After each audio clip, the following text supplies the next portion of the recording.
Hi everyone, welcome back to part 3 on how to build a Redstone computer. In this video, we'll be building the entire fuse box and connecting that cable into the screen. So let's get started.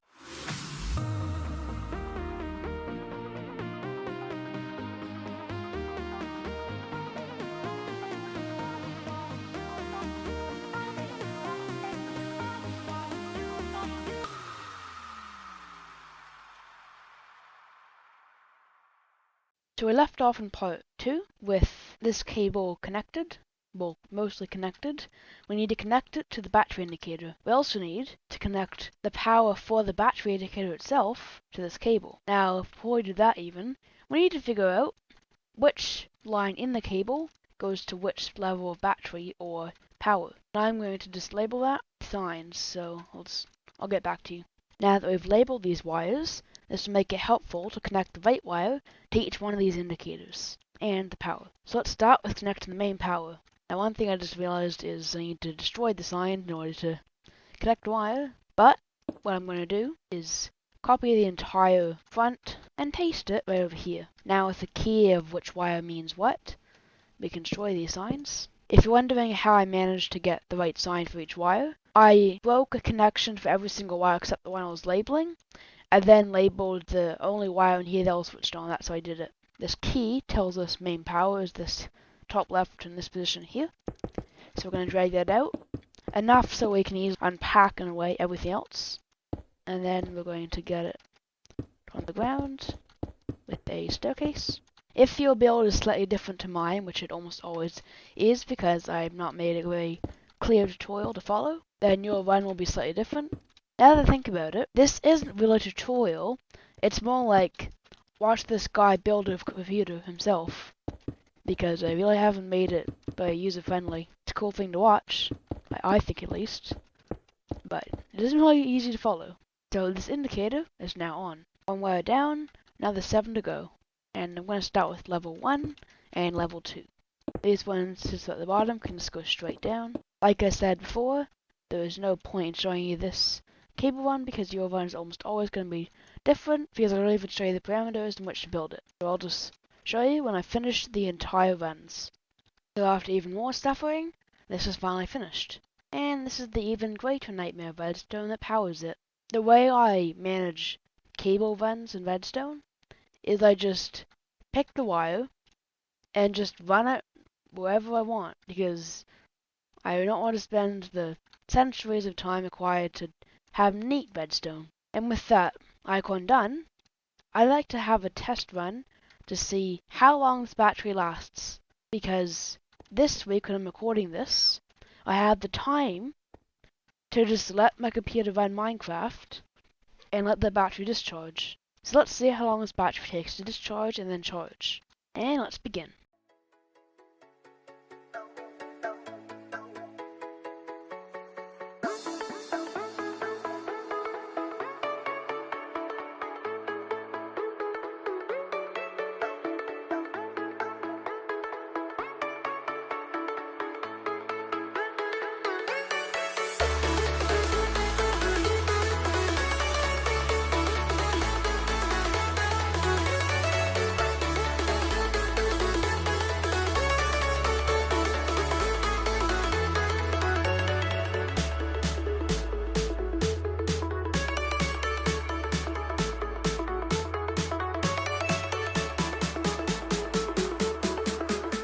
One thing I forgot would happen is when the power went out, the battery indicator disappeared as well.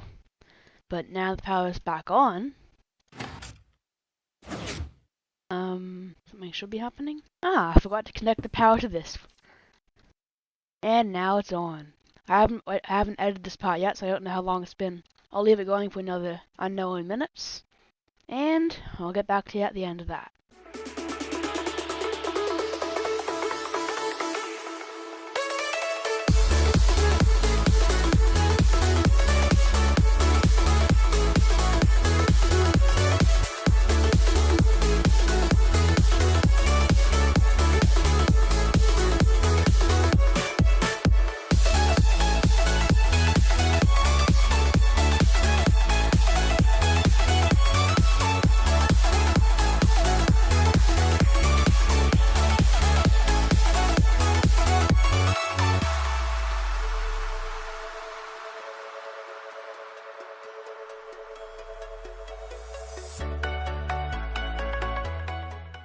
Now that certainly took a while to charge down and then up. I don't know how long it actually took, and I'll put it on screen after I edit this bit, because I'm recording this in one go, so I don't know how long it took, because I didn't start a timer, but we'll keep building. Now I've routed all those cables, we can remove this key I had here. Now it's time to work on the fuse box. And so I can start building the fuse box, we need to know how many switches which can control a portion of the screen. And what I mean by portion of the screen is, in this computer, one of these switches does a thing on the screen, as I explained in part 1. So this switch here does a tree, or what looks like a tree on the top right corner. And we have, in this computer, 5 of those. However, since the one I'm building is a bit bigger, well, not really a bit bigger in screens, has roughly the same screen, maybe a bit bigger, but it has a very big battery, and I want to put a better fuse box in here. So first I need to know how many switches are in the control area. I need to make these switches do more things. So actually, I'm also going to add a door lock switch, which appears to exist over here, never mind. Which doesn't do anything, so let's also do that. I don't know why I keep forgetting to do things in the control area that should be there but aren't. Wait, did this just not do anything? Wait, this just doesn't do anything. Wow. I forgot about this. It doesn't even do anything. I'm just going to delete that, because it doesn't need to be there. Alright, lock doors. Now the lights do work? Nope, they don't. But didn't I do the lights in the other part? Oh well. I put a light switch here, instead of using the one here. Oh. So I'll just delete that. I'm going to do the lock doors switch now. So first of all, we need to take a redstone signal from it, like that. We also need to figure out how to get it to go. So what I'm going to do is extend this staircase so we can run this cable down. And then I'm just going to run it into the ground. Then I'm going to realize that it intersects the huge, massive wiring in here. So then I'm going to figure out which one actually controls the doors. So what I'm going to do is figure out that there's not enough room to do all I was thinking of doing. And then I just ignore that. This is probably going to be a nightmare to edit. So where did the door lock switch go? I'm just going to wire this best and get back to you when I actually do that. So first of all, the way the keypad system works is there's 8 pistons, they all have to be aligned to get a signal through. And I outlined this in part 1. And if the door lock switch provides power to one of the pistons that should be deactivated, therefore by activating it, the redstone signal will be broken, and therefore causing the door to shut. So I've wired that, and let's test it. And it works. So this switch actually works now. So now we have 5 switches for the TV. After a lot of work, I added a 6th switch, but you can also work with 5 or as many as you added. So we can put in a total of 6 screen switches, and then the door lock switch, the fuse box, well, the master fuse, and the light switch are not even on this main panel. Then we're going to thread this last switch, which I didn't do in part 2 because it wasn't here in part 2. How am I going to get this to run neatly? Because it'll interfere with this. Wait a minute, no it won't. It won't interfere. I can just block it off. Now the reason I'm running this underground and not through a cable, for example this cable or the mains power cable, is I can't think of an easy way to run it out because the way the switches are wired up and because there's the keypad system behind it, there's no room to turn them into a cable. And especially here, there's all this space. You should just pack all these wires up into a cable. And then there's all this more space required to unpack them, and then turn them into lines, which is how this is going to be run to the fuse box. I'm not going to run this straight to the screen, well you can, because once again this is a highly custom build, but I'm going to run mine to the fuse box, and the purpose of that is, well, why would you have a battery if you don't have a fuse box? because if there's no power from the battery or the mains, then there's nothing on the screen. So now we have 6 lines which we can drag over to the fuse box, and let's build the fuse box before we drag the switches in. And let's make this piston have a source, which means another switch to figure out how to wire it. So this is going to be the master circuit breaker, and I don't know where to put it. Because, actually, no. Wait a minute. I can just do this. I can make this piston be directly underneath. So let's cover this up, and then run this last wire, extend it out a bit. So now I have 6 lines to the screen, and the fuse box master breaker line, which doesn't break the power to the battery, it just breaks the power from the battery to the monitor. Then I'm just going to run this underground, one moment. So I just realized something. The battery icons still show here, which means I'm going to have to disconnect power from everything. It's actually a good thing that I put them all going into this one pattern here. It's easy to put pistons. Here's how I'm going to do it. First of all, I'm going to put repeaters everywhere, behind. And then I'm going to try and get a piston where it has to connect to the source. I'm going to have it so if the master fuse switch is off, this piston here, then a series of pistons here will also disconnect, meaning there can't be battery power here at all. So while the battery is still charged, the icons will all be disconnected. That means everything on the screen is disconnected. So I'm going to do that, and I'll get back to you. So I have a basic idea of how it's going to work.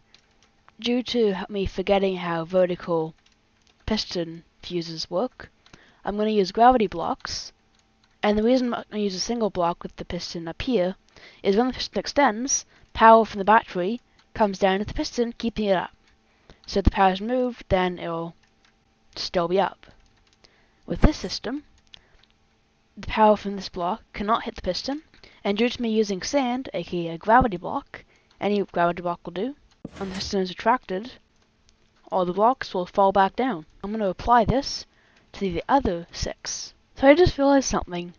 Not all of these repeaters are on the same level, which means 2 pistons are going to have to go a block lower. That's just one of the many problems I have to deal with when making this. Another small issue, which I have a fix for, is these pistons are meant to be extended when the fuse is off, or the switch is off, meaning the fuse is shut, letting redstone flow. A simple fix, which I'm going to implement, is to have the redstone from the fuse going to a block, and then a redstone torch on the other side of it, going to a bunch of redstone which powers all the pistons. Which means when power is applied to the torch, it'll deactivate, causing all the pistons to shut, cutting the flow of redstone, and turning everything off. Now I just need to wire this up. And now that wiring is done, meaning when we cut off the fuse, everything turns on. And there's that one pesky light that just doesn't turn on. Simple fix. It was just a few pieces of redstone that weren't placed. And now I have a functioning fuse. Now to build the actual fuse box. Now, there's a nice bit of air that's here, so that's where the fuse box is going to go. I'm just going to build a big wall to separate the fuse box from the rest of the build. I'm going to build a second cable. So we're going to build a second cable which houses 6 signals. And that cable is going to start here somewhere. Which means if I want to have it start on the ground, I'm going to have to extend this tiny bit to allow all the cables from the fuse box to come down. So the basic structure is done. I just covered up the other redstone. And what I'm also going to have to do is I'm going to build a second cable like this one. But since the fuse box is up here, and I have to get the redstone down to a cable, I then pack it up into a cable. And since there's no room here, I'm going to have to make a small box here to allow it all to extend out, then move into a cable. And first, we're going to build the fuse box.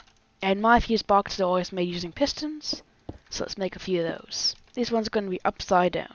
The way this fuse box is going to work is going to be 6 pistons, and each of the 6 switches over in the control area controls one of these 6 pistons, and then what's going to be powering the redstone that goes into the fuse is going to be that any power from battery area made here. So we're going to drag a wire from this section. If power from the battery is to get to one of these areas on the screen, which I haven't built yet, first there has to be power, then it has to go through the central fuse, and then it has to go through one of these switch fuses. So I'm going to make the 6 inputs, and then I'll get back to you. One trick I found is to use a vertical redstone torch wire. So first you have your redstone, and then that controls a redstone torch, which then controls another and another, so I get this pattern. The result should be some redstone that's powered, if the bottom is powered, at the top of the tower. I only needed 3 torches for this particular tower, but they can be at large. In fact, these types of towers, what I use to make the lower bit of this battery icon, the outline. So that's one idea if you're struggling to make the outline. Going back to the power to the inputs.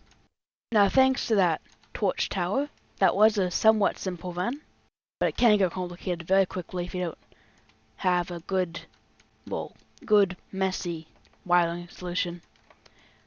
I made sure when I was wiring this to leave some room, and just like in here, I made a point of running down to leave room for the designs on the TV or screen, which I know I'm going to put in later. That's probably going to be part 4, but I may get some of it done in this video. I just don't know until I sit down to edit this. A trick for placing pistons, especially vertical upside down pistons, is to put a bunch of blocks above and then stand beneath them. Because the face of the piston, or the piston part, is facing you when you place it. Now another thing I forgot to think about is how I'm going to get the 6 switches signals to the pistons, but I can fix that with 6 vertical torch ladders. So if one of them is activated, then it'll continue the signal going down the ladder.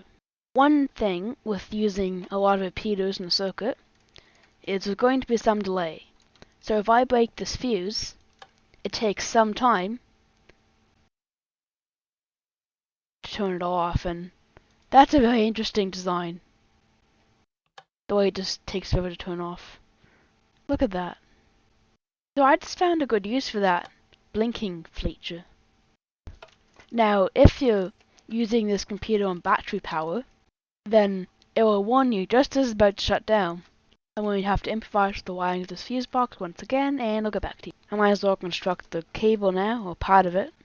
So I finished a set of 3 wires, and there will be a protrusion on the wall and from the glass, but it won't be too big, it'll still be there. If you're doing a battery and fuse less design, where all you have is switches running to the screen, then you could run them right underneath the glass, and then into a cavity behind the screen, where you could then bring them up and have different designs on the screen.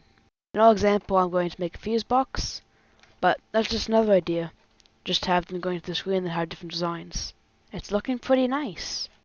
With the glass in and all the walls on, you couldn't tell there was redstone inside until you look in here. Now all I have to do is to put the wires inside this cable.